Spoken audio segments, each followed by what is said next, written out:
So theaterization actually is a process how to maximize combat potential. And we look at how to economize uses of force by reorganizing how we actually plan for combat, how we execute it, and conduct it actually. It's an era of big flux in the geopolitical and geo-economic dynamics of this globe. Actually. Till now, the service headquarters or the service chiefs were responsible to the government to fight in that particular domain, land, air and sea. We are trying to change this fundamental system by creating a force structure which will mean to meet a particular challenge or to exploit a particular opportunity. All the forces, land, sea and air, will be under one theatre commander, which will conduct operations in an integrated kind of a manner. So this has never been attempted. It's been done by other countries. So what kind of change will take place in our organizations is based on our unique geography and the historical lessons that we have learned.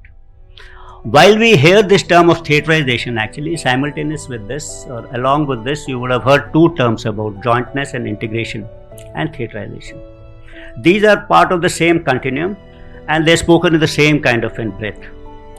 But they all have slightly different meaning. When we are talking about theaterization, I believe a necessary step towards achieving theaterization is actually integration. And to achieve integration, we need to be actually carrying out this jointness. When we talk about integration, it combines the unique capabilities of the services through integrated processes and structures to increase the war waging capability or to introduce efficiency in process.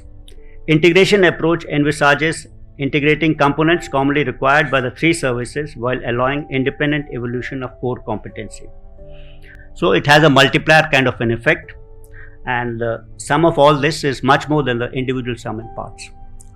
So when we are attempting integration in the armed forces, we have identified about 9 odd verticals in which we need to integrate together. It runs from operations logistics, intelligence, administration, HR issues, legal issues, maintenance of our equipment, training, communications.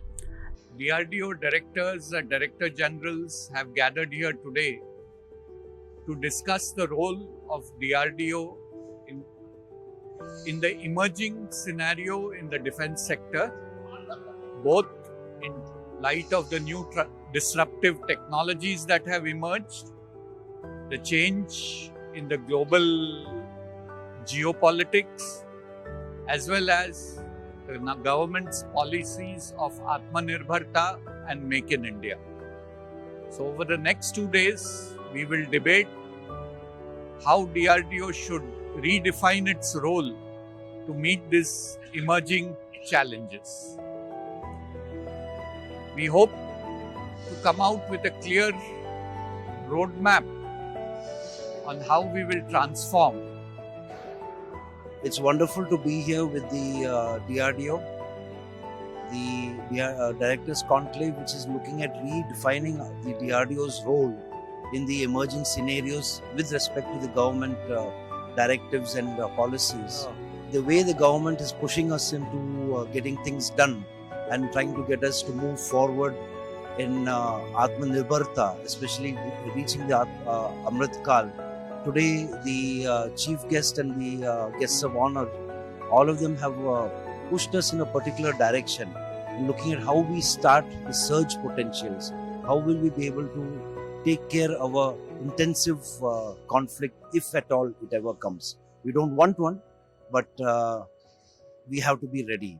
How do we interact and move forward with the industry, with academia, and within ourselves and push ourselves forward? So I think we are in a seminal moment in geopolitics, and in my view, we see geostrategic competition being expressed through the medium of technology like never before, and through the many domains of geopolitics, statecraft, deterrence and war fighting. Technology is changing the nature of the game. If you see Ukraine, we see trench warfare and conventional battles. They are of course very important, but they are riding a very strong technological backbone. Data seems to be the new engine of war. We see apps and algorithms are as important as ammunition.